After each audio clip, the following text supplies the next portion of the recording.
Hi my beautiful viewers, ಎಲ್ಲರೂ ಹೇಗಿದ್ದೀರಾ? ಆರಾಮಾಗಿದ್ದೀರಾ ಅಂದ್ಕೊಂಡಿದ್ದೀನಿ. Welcome back to my YouTube channel. ಇವತ್ತು ಮಂಡೇ ಮಾರ್ನಿಂಗ್ 10:15 ಟೈಮು.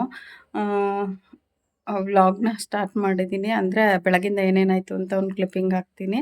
ಸಿಂಪಲಾಗಿ ಒಂದು ಪುಟಾಣಿ ರಂಗೋಲಿ ಹಾಕ್ಕೊಂಡಿದ್ದೆ, ಹಲಸಿನಕಾಯಿ ಬಸ್ಸಾರು ಮಾಡ್ಕೊಂಡಿದ್ದೀನಿ. ಇವತ್ತು ಅಡುಗೆ ಮಾಡ್ಕೊಂಡಿದ್ದೀನಿ ಡೈರೆಕ್ಟು. ನನ್ನ ಮಗ ಇಲ್ಲ, ಅವನು ಒನ್ ಡೇ ಪಿಕ್ನಿಕ್ ಥರ ಏನೋ ಹೋಗಿದ್ದಾನೆ ಫ್ರೆಂಡ್ಸ್ ಜೊತೆ. ಹಾಗಾಗಿ ನಾನು ಒಬ್ಬಳೇ ಇದ್ದಿದ್ದರಿಂದ ಅಡುಗೆನೇ ಮಾಡ್ಕೊಂಡಿದ್ದೆ.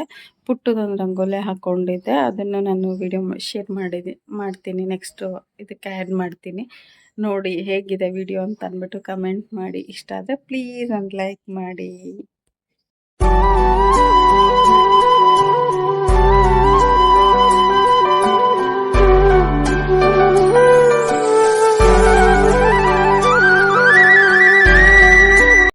ನೋಡಿದ್ರಲ್ಲ ರಂಗೋಲಿ ಹೇಗಿದೆ ಕಮೆಂಟ್ ಮಾಡಿ. ಇದು ಹಲಸಿನಕಾಯ್ದು ಪಲ್ಯ ಸ್ವಲ್ಪ ನಾನು ಬಾಕ್ಸಿಗೆ ಹಾಕ್ಕೊಂಡಿದ್ದೀನಿ. ಇನ್ನೊಂದು ಸ್ವಲ್ಪ ಹಾಗೆ ಇಟ್ಟಿದ್ದೀನಿ, ನನ್ನ ಮಗ ಬಂದರೆ ಊಟ ಮಾಡ್ಕೊಳ್ಳಿ ಅಂತ ಅಂದ್ಬಿಟ್ಟು. ಸ್ವಲ್ಪ ಸಾಂಬಾರು ಅಂದರೆ ಒನ್ ಟೈಮಿಗೆ ಸಾಕಾಗುತ್ತೆ ನಮ್ಮಿಬ್ಬರಿಗೂ, ಅದಕ್ಕೆ ಸ್ವಲ್ಪ ಸಾಂಬಾರು ಹಾಗೆ ಇಟ್ಟಿದ್ದೀನಿ. ನನ್ನ ಚಿಕ್ಕ ಮಗ ಬರ್ತಾನೆ ಇವತ್ತು, ಹಾಗಾಗಿ ನಾಳೆ ಅವನಿಗೆ ದೋಸೆ ಅಂದರೆ ತುಂಬ ಇಷ್ಟ. ಅದಕ್ಕೆ ನಾಳೆ ದೋಸೆ ಮಾಡೋಣ ಅಂತ ಅಂದ್ಬಿಟ್ಟು ಉದ್ದಿನಕಾಳು ಇದೆಲ್ಲ ನೆನೆಸಿಟ್ಟಿದ್ದೀನಿ. ಅಕ್ಕಿ ಉದ್ದಿನಬೇಳೆ ಎಲ್ಲ ರುಬ್ಕೊಂಡ್ರೆ ಆಯಿತು ಅಂತ. ನೋಡಿ ಬಂದ ಇವಾಗ. ಸಂಜೆ ನಾನೊಂದು ಬರೋವರೆಗೂ ಲ್ಯಾಬಿಂದ ಬಂದಿರಲಿಲ್ಲ, ವೆಯ್ಟ್ ಮಾಡ್ತಿದ್ದೆ. ಲಗೇಜ್ ತೊಗೊಂಬಂದಿದ್ದಾನೆ, ಕೆಲವೊಂದು ತೊಳೆಯೋ ಬಟ್ಟೆ ಇರುತ್ತೆ ಅದರಲ್ಲಿ. ಹಾಸ್ಟೆಲ್ ಮಗು ಅಲ್ವಾ, ಅವನಿಗೆ ಈಗ ರಜೆ ಕೊಟ್ಟಿದ್ದಾರೆ, ಒಂದು ವಾರ ಬಟ್ಟೆ ಎಲ್ಲ ತೊಳಿಬೇಕು. ತೊಗೊಂಬಂದಿದ್ದಾನೆ. ಹಾಲು ತೊಗೋಬೇಕಿತ್ತು, ಮಳೆ ಬೇರೆ ಬರೋಂಗಾಗಿತ್ತು. ಅವನಿಗೆ ಹಾಲು ತೊಗೊಳಕ್ಕೆ ಹೇಳ್ಬಿಟ್ಟು ನಾನು ಸೈಡಲ್ಲಿ ಸುಮ್ಮನೆ ವೀಡಿಯೋ ಮಾಡ್ತಾ ನಿಂತಿದ್ದೆ. ತೊಗೊಂಡು ಮನೆಗೆ ಬಂದ್ವಿ. ಫ್ರೆಶ್ ಅಪ್ ಆಗಿದ್ದೀನಿ, ಕಾಫಿ ಮಾಡ್ಕೊಂಡು ಕುಡಿಬೇಕು. ನನ್ನ ಮಗ ನಾನು ಇಬ್ಬರು ಬಂದು ಹೊಟ್ಟೆಗೆ ಖುಷಿ ಆಯಿತು ಬಂದಿದ್ದು. ಈಗ ಕಾಫಿ ಮಾಡ್ಕೊಂಡು ಕುಡಿದು ಅನ್ನ ಸ್ವಲ್ಪ ಮಾಡಿಕೊಟ್ಟು ಬೇರೆ ಕೆಲಸ ನೋಡ್ರಿ. ಬೆಳಗ್ಗೆ ಇಳಿಸೋದಕ್ಕೆ ಪಾತ್ರೆ ಎಲ್ಲ ಆಗಿದೆ, ಅದನ್ನು ತೆಗಿಬೇಕು. ಸ್ವಲ್ಪ ಮೋಡ ಥರ ಆಗಿತ್ತು, ಮತ್ತು ಸೆಕೆನೂ ಆಗ್ತಿತ್ತು.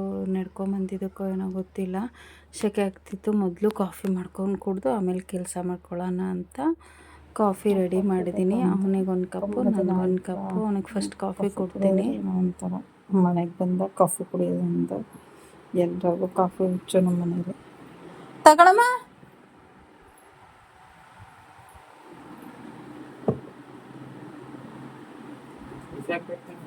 ಇನ್ನು ತರಿಸ್ಲಿಲ್ವಲ್ಲ ಆಟ ನಾನು ಸಿಕ್ಕಿಲ್ಲ. ಈಗ ಬೇರೆದೇ ತಗೊಂಡ್ಬಿಡು ನೀನು, ಇಷ್ಟ ಆಗಿತ್ತು. ಆ ಥರ ಸಿಗ್ತಾ ಇಲ್ಲ ಸ್ಮೈಲಿ. ಮನೆ ನೋಡಿಲಿ ಹೆಂಗಿದ್ದಿದ್ ಮನೆ ಹೆಂಗಲ್ಟದೆ ಈಗ ಒಂದು ನಿಮಿಷಕ್ಕೆ. ಕುಡಿ, ತಣ್ಣಗೋಗುತ್ತೆ. ಇದು ಬಂದ್ಕೊಡೋಣ.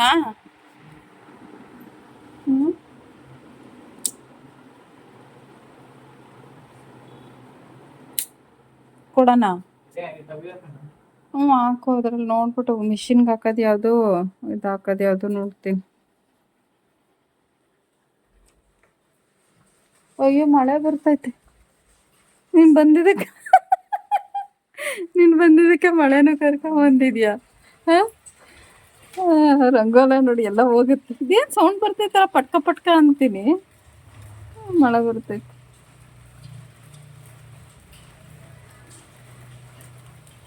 ಇಷ್ಟು ತಪ್ಪ ಅವನಿಗೆ ಬಿಡ್ತೈತೆ ನೋಡು ಸೌಂಡು. ಬನ್ನಿದೆ ಕೊಡೋಣಮ್ಮ.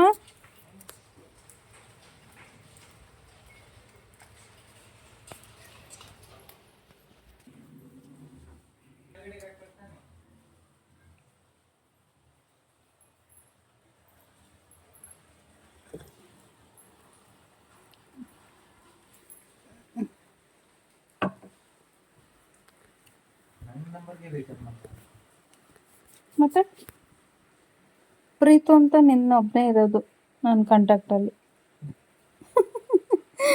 ನನಗೆ ಗಾಬರಿ ಮಾಡಿಬಿಟ್ಟೆ. ಗಾಬರಿ ಕೂಪಲ್ಲಿ ಗಾಬರಿ ಗಾಬರಿ ಗಾಬರಿ.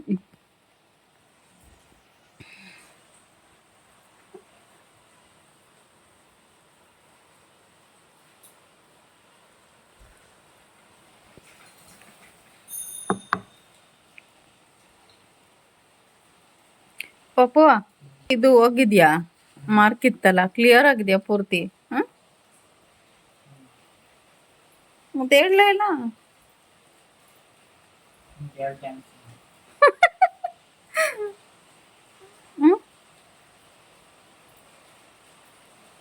ಕಟಿಂಗ್ ಹೋಗು ಅಂತ ಅನ್ನಲ್ಲ, ಅದಕ್ಕೇನಾರ ಮಳೆ ಬರ್ತೈತಾ ಅಂತ. ಅಯ್ಯಪ್ಪ. ಹೇಳ್ದೆ ಬೇಡ ಅಂತ. ಮತ್ತೆ ನಿನ್ ಪ್ಲಾನ್ ಏನು? ಬುಧವಾರ ಫುಲ್ ರಶ್ ಆಗ್ಬಿಡುತ್ತಂದ, ಅವಾಗ ಹಿಂಸೆ ಆಗುದ್ ನಿನಗೆ. ಈಗ ಕಲರ್ ಎಲ್ಲ ಹಾಕೊಳಕ್ ಸರಿ ಹೋಗುತ್ತೆ.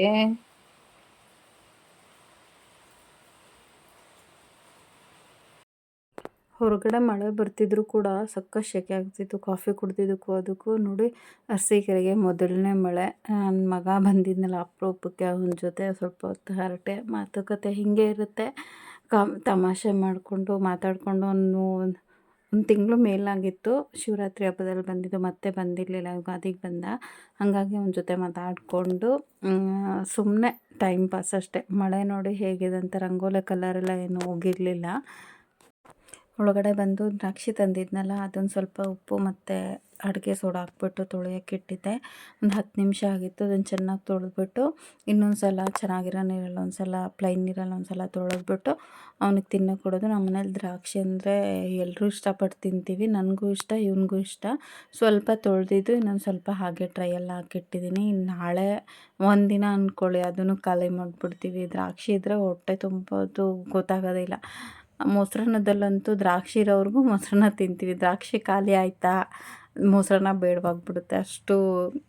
ಅಷ್ಟೊಂದು ದ್ರಾಕ್ಷಿ ಅಂದರೆ ಇಷ್ಟ. ದಾಳಿಂಬೆ ಇಲ್ಲ ಅಂದರೂ ಪರವಾಗಿಲ್ಲ, ದ್ರಾಕ್ಷಿ ಬೇಕು ಅನಿಸುತ್ತೆ ಮೊಸರನ್ನಕ್ಕೆ. ನೀವು ಹಾಗೇನಾ? ಹೋಟೆಲ್ಗಳಲ್ಲೆಲ್ಲ ಮೊಸರನ್ನ ತೊಗೊಳ್ಳೋದೇ ಆ ಉದ್ದೇಶಕ್ಕೆ, ದ್ರಾಕ್ಷಿ ಹಾಕಿರ್ತಾರೆ ಅಂತ ಅಂದ್ಬಿಟ್ಟು.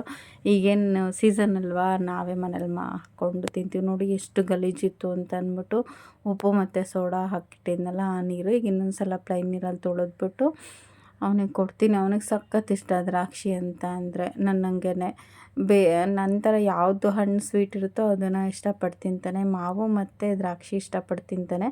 ನನಗದರಲ್ಲಿ ಹಲಸು, ಸಪೋಟ, ಮಾವು, ದ್ರಾಕ್ಷಿ ಈ 4 ಹಣ್ಣಂದರೆ ತುಂಬ ಇಷ್ಟ. ಮಕ್ಕಳು ನಾವೇನು ತಿಂತೀವೋ ಅದನ್ನೇ ತಿಂತಾವಂತೆ. ನಾನು ಹಾಗೆ ಬೇರೆ ಹಣ್ಣು ಸ್ವಲ್ಪ ಇಷ್ಟಪಡಲ್ಲ.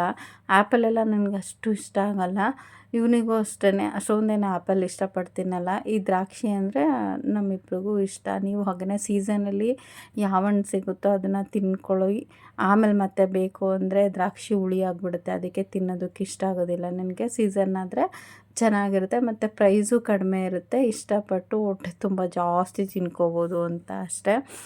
ಮತ್ತು ಅಡುಗೆ ಕೆಲಸ ಏನೂ ಇರಲಿಲ್ಲ. ಮಾಮೂಲಿ ಸ್ವಲ್ಪ ಸಾಂಬಾರಿತ್ತು, ಅನ್ನ ಇತ್ತು, ಅದನ್ನೇ ಅಡ್ಜಸ್ಟ್ ಮಾಡ್ಕೊಂಡು ಊಟ ಮಾಡ್ಕೊಳ್ಳೋಣ ಅಂತ ಅಂದ್ಬಿಟ್ಟು. ಬೇರೆ ಕೆಲಸ ಇತ್ತು. ಒಂದು ಬಟ್ಟೆ ತಂದಿದ್ನಲ್ಲ, ಅದು ಕೆಲವೊಂದು ಮಿಷಿನ್ಗೆ ಹಾಕಬೇಕಿತ್ತು, ಕೆಲವೊಂದು ಹ್ಯಾಂಡ್ ವಾಶ್ ಮಾಡಬೇಕಿತ್ತು, ಅದನ್ನೆಲ್ಲ ಸಪ್ರೇಟ್ ಮಾಡಿಡಬೇಕಿತ್ತು. ಅವನಿಗೆ ಹಣ್ಣು ಕೊಟ್ಟೆ ತಿನ್ನೋಕ್ಕೆ, ಅವ್ನು ತಿನ್ಕೊಳ್ಳಿ ಅಂತ ಅಂದ್ಬಿಟ್ಟು. ಇನ್ನು ಸ್ವಲ್ಪ ಸೀಬೆಕಾಯಿನೂ ತೊಗೊಂಬಂದಿದ್ದೆ, ಅದು ಇಷ್ಟಪಡ್ತಾನೆ ಅವನು. ಸೀಬೆಕಾಯಿ, ಮಾವಿನಕಾಯಿ ಆ ಥರದ್ದೆಲ್ಲ. ಅದಕ್ಕೆ ಅದನ್ನು ತೊಗೊಂಬಂದು ಅದನ್ನು ಟ್ರೈಯೆಲ್ಲ ಹಾಕಿಟ್ಬಿಟ್ಟು ದೋಸೆ ಹಿಟ್ಟು ರುಬ್ಬಬೇಕಿತ್ತು. ಅಕ್ಕಿ ನೆನೆಸಿಟ್ಟೋಗಿದ್ನಲ್ಲ ಬೆಳಗ್ಗೆ, ನಾನು ತೋರಿಸಿದ್ನಲ್ಲ. ದೋಸೆ ಹಿಟ್ಟು ರುಬ್ಬಬೇಕಿತ್ತು, ಅದನ್ನೆಲ್ಲ ರುಬ್ಬಿಟ್ಟು ಮತ್ತು ಬೆಡ್ ಕವರ್ ಚೇಂಜ್ ಮಾಡಬೇಕಿತ್ತು. ಅವನಿಗೆ ಬೇರೆ ಬೆಡ್ ಕವರ್ ಹಾಕ್ಕೊಡ್ಬೇಕಿತ್ತು. ಅದನ್ನೆಲ್ಲ ಹಾಕಿ ಅವನಿಗೆ ಬೆಡ್ಡೆಲ್ಲ ರೆಡಿ ಮಾಡಿ, ಅವತ್ತು ಇದ್ದಿದ್ದು ಉಳಿಕೆ ಅನ್ನ ಸಾಂಬಾರನ್ನೇ ಇಬ್ಬರು ತಿಂದು ಎಲ್ಲ ಖಾಲಿ ಮಾಡಿ ಪಾತ್ರೆ ಎಲ್ಲ ತೊಳೆದಿಟ್ಟು ಮಲ್ಕೊಂಡ್ವಿ. ಇದು ಬೆಡ್ ಕವರ್ದು ನಿಮಗೆ ವಿಡಿಯೋ ಹಾಕಿದ್ದೆ, ತುಂಬ ಚೆನ್ನಾಗಿದೆ. ಆನ್ಲೈನಲ್ಲಿ ತೊಗೊಂಡಿದ್ದು. ಸೈಡಲ್ಲಿ ಎಲಾಸ್ಟಿಕ್ ಇರೋದ್ರಿಂದ ಮಕ್ಕಳು ಬೆಡ್ಡಿಗೆ ಸೂಟ್ ಆಗುತ್ತೆ. ನಮ್ಮ ಮಕ್ಕಳಂತೂ ಬೆಡ್ ಕವರ್ ಇಟ್ಕೋತಾನೆ ಇರಲಿಲ್ಲ. ಕಾಟನ್ ಬೆಡ್ ಕವರ್ ಎಲ್ಲ ಜಾರ್ ಹೋಗ್ತಿತ್ತು. ಈ ಬೆಡ್ ಕವರ್ ತಂದಮೇಲೆ ತುಂಬ ಚೆನ್ನಾಗಿದೆ. ಯಾರಿಗಾದ್ರೂ ಬೇಕಾದರೆ ತೊಗೊಳ್ಳಿ. ಹಾಗೆ ನೆಕ್ಸ್ಟ್ ಡೇನೂ ವಿಡಿಯೋನ ಕಂಟಿನ್ಯೂ ಮಾಡ್ತಿದ್ದೀನಿ. ನೆಕ್ಸ್ಟ್ ಡೇ ಈ ಥರ ರಂಗೋಲಿ ಹಾಕ್ಕೊಂಡಿದ್ದೆ. ಇದು ಟ್ಯೂಸ್ಡೇ ಮಾರ್ನಿಂಗು. ಸಿಂಪಲ್ಲಾಗಿತ್ತು. ಸ್ವಲ್ಪ ಕಲರ್ ಹಾಕಿರೋದ್ರಿಂದ ಅದು ಸ್ವಲ್ಪ ಡಿಫ್ರೆಂಟ್ ಅನ್ನಂಗೆ ಅನ್ನಿಸ್ತಿದೆ ಅಷ್ಟೇ. ನನಗೆ ಇಷ್ಟ ರಂಗೋಲಿ ಮತ್ತು ಅದಕ್ಕೆ ಕಲರ್ ಹಾಕೋದು ಅಂದರೆ ಒಂದು 10 ನಿಮಿಷ ಎಕ್ಸ್ಟ್ರಾ ಟೈಮ್ ತೊಗೊಂಡು ಹಾಕ್ತೀನಿ. ಮಳೆ ಬಂದಿತ್ತಲ್ಲ, ಗಾರ್ಡನ್ ಹೇಗಾಗಿದೆ ನೋಡೋಣ ಅಂತ ಹೋದೆ. ಕೆಲವೊಂದು ಗಿಡಕ್ಕೆ ನೀರೇನು ಬಿದ್ದಿರಲಿಲ್ಲ, ಆದರೂ ಹೂ ಬಿಟ್ಟಿತ್ತಲ್ಲ, ಹೂ ಎತ್ಕೊಂಬರೋಣ ಹಾಗೆ ಅಂತ ಅಂದ್ಬಿಟ್ಟು ಸ್ವಲ್ಪ ಹೂ ಬಿಟ್ಟಿತ್ತು. ಅಂದರೆ ಈ ಥರ ಬಿಸಿಲೂ ಇರಬೇಕು, ಮಳೆನೂ ಇರಬೇಕು, ಗಿಡಕ್ಕೆ ನೀರು ಬೇಕು. ನೋಡಿ ಸೇವಂತಿಗೆ ಹೂ, ಅದು ನೋಡಿದ್ರೆ ಕೀಳೋಕ್ಕೆ ಮನಸ್ಸು ಬರಲ್ಲ, ಹಾಗೆ ಬಿಟ್ಬಿಟ್ಟೆ. ಚೆನ್ನಾಗಿರುತ್ತೆ, ಗಿಡದಲ್ಲಿ ಚೆನ್ನಾಗಿ ಕಾಣಿಸ್ತಿದೆ ಅಂತ ಅಂದ್ಬಿಟ್ಟು. ಇದು ಅಷ್ಟೇ, ಇನ್ನೂ ಅರಳಿರಲಿಲ್ಲ, ಮೊಗ್ಗು ಹಾಗೇ ಇತ್ತು. ಇನ್ನೂ 7 ಗಂಟೆ ಅಷ್ಟೇ ಟೈಮು. ಬಾಗಿಲಿಗೆ ನೀರು ಹಾಕೋದ್ನಲ್ಲ, ಹಾಗೆ ಸುಮ್ಮನೆ ಗಾರ್ಡನ್ಗೆ ಹೋದೆ. ಇದೊಂದು ಬಡ್ಡು ಇನ್ನೂ ಉದ್ದಾಗಿಲ್ಲ, ದೊಡ್ಡದಾಗಿಲ್ಲ, ತುಂಬ ಅಗಲ ಬರುತ್ತೆ ದಾಸವಾಳ ಹೂವು. ಯೆಲ್ಲೋ ಕಲರ್ ತೋರಿಸ್ತೀನಿ ನಿಮಗೆ ಬಿಟ್ಟಾಗ. ಇದು ಅಷ್ಟೇ, ಇದರಲ್ಲೊಂದು ಮಲ್ಲಿಗೆ ಹೂ ಥರ ಹೂ ಬಿಡುತ್ತೆ ಘಮ ಘಮ ಅಂತ, ಇಡೀ ಕಾಂಪೌಂಡೇ ಘಮ್ ಅನ್ನುತ್ತೆ ಆ ಥರ ಇರುತ್ತೆ. ಮಲ್ಲಿಗೆಗಿಂತ ಚೂರು ದಪ್ಪ ಇರುತ್ತೆ ಅಷ್ಟೇ. ಕರ್ಬೇವಿನ ಸೊಪ್ಪು ಸಸ್ಯವಂತೂ ಸಖತ್ತಾಗಿ ಗ್ರೀನಾಗಿ ಚೆನ್ನಾಗಿದಾಗಿದೆ. ಇದೊಂದು ಶಂಖ ಪುಷ್ಪ. ಇದು ಏನು ಗೊತ್ತಾ, ಬೇಡ ಅಂತ ಕಿತ್ತಾಕ್ದಂಗೆ ಈ ಗಿಡ ಬರ್ತಾನೆ ಇದೆ. ಈ ಹೂವಲ್ಲಿ ಟೀ ಎಲ್ಲ ಮಾಡ್ಕೊಂಡು ಕುಡಿತಾರಂತೆ. ನಾನೇನದನ್ನು ಟ್ರೈ ಮಾಡಿಲ್ಲ. ನನಗೆ ಟೀ ಇಷ್ಟನೂ ಆಗೋದಿಲ್ಲ, ಕಾಫಿನೇ ಇಷ್ಟ ಆಗೋದು. ಹಾಗಾಗಿ ನಾನು ಟೀ ಟ್ರೈ ಮಾಡಿಲ್ಲ ಅದರಲ್ಲಿ. ನೋಡಿ, ಮಲ್ಲಿಗೆ ಹೂವು ಎಲೆ ಮರೆಯಲ್ಲಿತ್ತು, ಕಾಣಿಸ್ತು. ಎಲೆ ಮರ ಕಾಯಿ ಅಂತಾರೆ ಹಂಗೆ ಎಲೆ ಮರೆಯಲ್ಲಿರೋ ಹೂವು ಅದು ಕಾಣಿಸ್ತು. ಫುಲ್ಲು ಕಾಂಪೌಂಡೇ ಘಮ ಘಮ ಅಂತ ಇರುತ್ತೆ. ಇದಕ್ಕೆ ಮಲ್ಲಿಗೆ ಹೂವಿನ ಘಮಕ್ಕೆ ಇನ್ನೊಂದು 7 ಸುತ್ತು ಮಲ್ಲಿಗೆ ಹೂವಿದೆ. ಅದಂತೂ ಒಂದು ಮುಡ್ಕೊಂಡ್ರೆ ಸಾಕು, ಸೊಕ್ಕ ಸ್ಮೆಲ್ ಬರ್ತಾ ಇರುತ್ತೆ. ಇದು ಸ್ವಲ್ಪ ಜಾಗ ಇಲ್ಲ, ನಾನು ಬೊಕೆಟಲ್ಲಿ ಹಾಕ್ಕೊಂಡಿರೋದು. ಅದೇನಾದರೂ ನೆಲಕ್ಕೆ ಹಾಕ್ಬಿಟ್ಟಿದ್ರೆ ತುಂಬ ಚೆನ್ನಾಗಿ ಬರ್ತಿತ್ತು ಗಿಡಗಳು.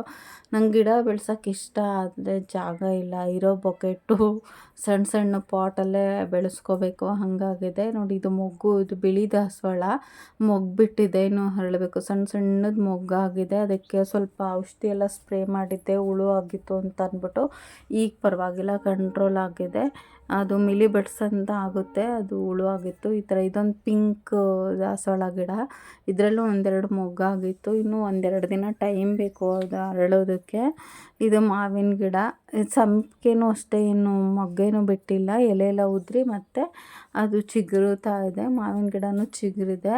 ನಿಂಬೆಹಣ್ಣು ಗಿಡ ನೋಡಿ, ಅದೇನಕ್ಕಪ್ಪ ಈ ಮನೆಗೆ ಬಂದಮೇಲೆ ಅಷ್ಟು ನಿಂಬೆಹಣ್ಣೇನೂ ಬಿಟ್ಟಿಲ್ಲ. ಮೋಸ್ಟ್ಲಿ ಇನ್ಮೇಲೆ ಸೀಸನ್ ಶುರುವಾಗುತ್ತಲ್ಲ ಆವಾಗ ಬಿಡುತ್ತೆ ಅಂತ ಅನಿಸುತ್ತೆ. ಚೆನ್ನಾಗಿದೆ ಮಾತ್ರ ಮೊಗ್ಗು. ಮಲ್ಲಿಗೆ ಮೊಗ್ಗು 1-2 ಇದ್ರೂ ಅಷ್ಟು ಘಮ ಘಮ ಅಂತ ಅನ್ನುತ್ತೆ. ಮಿಸ್ಸಾಗಿ ಅದು ಕೀಳಕ್ಕೆ ಹೋಗಿ ಮಲ್ಲಿಗೆ ಮೊಗ್ಗೆ ಬಂದುಬಿಡ್ತು, ಅದನ್ನು ಕಿತ್ಕೊಂಡು ಹಂಗೆ ಬಂದೆ. ಸಣ್ಣದಾಗೊಂದು ಚಿಗುರುತ್ತಾ ಇದೆ. ಮಳೆ ಬಂದಾಗ ಗಿಡ ನೋಡೋದಕ್ಕೆ ಒಂಥರ ಖುಷಿಯಾಗುತ್ತೆ. ಆ ಮನೇಲಿದ್ದರೆ ಮಳೆ ಬಂದು ಸ್ವಲ್ಪ ಸ್ಟಾಪ್ ಆಗಿದ ತಕ್ಷಣ ಹೋಗ್ಬಿಡ್ತಿದ್ದೆ ಟೆರೆಸ್ಗೆ. ಈಗ ಮಳೆ ಬಂದರೆ ಫುಲ್ ನೆಂದು ಬಿಡ್ತೀವಿ, ಹಂಗಾಗಿ ಹೋಗೋದಿಲ್ಲ. ಆಮೇಲೆ ಹಿಂದ್ಗಡೆ ಹೋಗೋಕ್ಕೂ ಸ್ವಲ್ಪ ಭಯ ಆಗುತ್ತೆ. ದೋಸೆ ಹಿಟ್ಟು ನೋಡಿ ಹೇಗಾಗಿದೆ ಅಂತ ಅಂದ್ಬಿಟ್ಟು ರಾತ್ರಿ ರುಬ್ಬಿಟ್ಟಿದ್ದು, ಸ್ವಲ್ಪ ಚೆನ್ನಾಗಿ ಉಬ್ಬುತ್ತೆ ಅಂತಾರಲ್ಲ ಬಂದಿತ್ತು. ಕಡಲೆಕಾಯಿ ತಂದಿದ್ನಲ್ಲ, ಅದನ್ನು ತೊಳೆದಿಟ್ಟಿದ್ದೆ, ಮಣ್ಣೆಲ್ಲ ಇದಾಗಿತ್ತು. ಸ್ವಲ್ಪ ಚಟ್ನಿ ಮಾಡ್ಕೊಳ್ಳೋಣ ಅಂತ ಅಂದ್ಬಿಟ್ಟು ತೆಂಗಿನಕಾಯಿ ಎಲ್ಲ ತುರಿದಿಟ್ಟಿದ್ದೀನಿ. ಚಟ್ನಿ ಮಾಡಿಕೊಂಡು ದೋಸೆ ಚಟ್ನಿ ಮಾಡ್ಕೊಳ್ಳೋಣ ಅಂತ. ಅವನಿಗೆ ದೋಸೆ ಒಂದು ಇದ್ಬಿಟ್ರೆ 3 ಟೈಮು ಅದೇ ತಿಂದುಬಿಡ್ತಾನೆ, ದೋಸೆನೇ ತಿನ್ಕೊಂಡ್ಬಿಡ್ತಾನೆ. ಆಮೇಲೆ ಇಷ್ಟೊಂದು ಹಿಟ್ಟೇನು ಯೂಸ್ ಮಾಡ್ಕೊಳ್ಳಲ್ಲ, ನಮ್ಗೆ ಎಷ್ಟು ಬೇಕೋ ಅಷ್ಟನ್ನು ಬೇರೆ ಬೌಲಿಗೆ ಹಾಕ್ಕೊಂಡು ಇನ್ನು ಮಿಕ್ಕಿದ್ದನ್ನು ಫ್ರಿಜ್ಜಲ್ಲಿ ತಿನ್ಕೊತೀನಿ. ಆಮೇಲೆ ಅದಕ್ಕೆ ಅವನಿಗೆ ಮಿಲ್ಕ್ ಶೇಕ್ ಮಾಡೋಣ ಅಂತ ಅಂದ್ಬಿಟ್ಟು ತೆಗೆದಿಟ್ಟಿದ್ದೀನಿ. ಮಾಡಿಟ್ಟೋದ್ರೆ ಕುಡಿತಾನೆ ಅಂತ ಅಂದ್ಬಿಟ್ಟು. ಇದು ದೋಸೆ ಹಿಟ್ಟು ಚಟ್ನಿ ಮಾಡ್ಕೊಳ್ಳೋಕ್ಕೆ ಅಂತ ಕಾಯಿ ತುರಿದಿಟ್ಕೊಂಡಿದ್ದೀನಿ. ಇದು ಕಡಲೆಕಾಯಿ ತಂದಿದ್ನೆಲ್ಲ ತೊಳೆದು ಇಟ್ಟಿದ್ದೀನಿ. ಬೆಳಗ್ಗೆ ತಿಂಡಿಗೆ ದೋಸೆ ಮತ್ತು ಸ್ಟ್ರಾಬೆರಿ ಮಿಲ್ಕ್ ಶೇಕು, ಆಮೇಲೆ ಚಟ್ನಿ ಮಾಡಿದ್ದೆ ದೋಸೆಗೆ. ಮಧ್ಯಾಹ್ನಕ್ಕೂ ಮೊಸರನ್ನ ಮಾಡೋಣ ಅಂತ ಅಂದ್ಬಿಟ್ಟು ಒಗ್ಗರಣೆ ಮಾಡಿ ಎತ್ತಿಟ್ಕೊಂಡಿದ್ದೀನಿ. ದ್ರಾಕ್ಷಿ ಎಲ್ಲ ಹಾಕ್ಬಿಟ್ಟು ಅನ್ನನೂ ಕೂಗಿಸಿಟ್ಟಿದ್ದೀನಿ. ಹೋಗೋ ಟೈಮಲ್ಲಿ ಕೈ ಸಿಕ್ಕರಾಯ್ತು. ನಾನು ಸ್ವಲ್ಪ ಬಾಕ್ಸಿಗೆ ತೊಗೊಂಡು ಹೋಗ್ತೀನಿ. ಅವನಿಗೆ ತಿನ್ನೋಕ್ಕೆ ಸಪ್ರೇಟ್ ದ್ರಾಕ್ಷಿನೂ ತೆಗೆದಿಟ್ಟಿದ್ದೆ.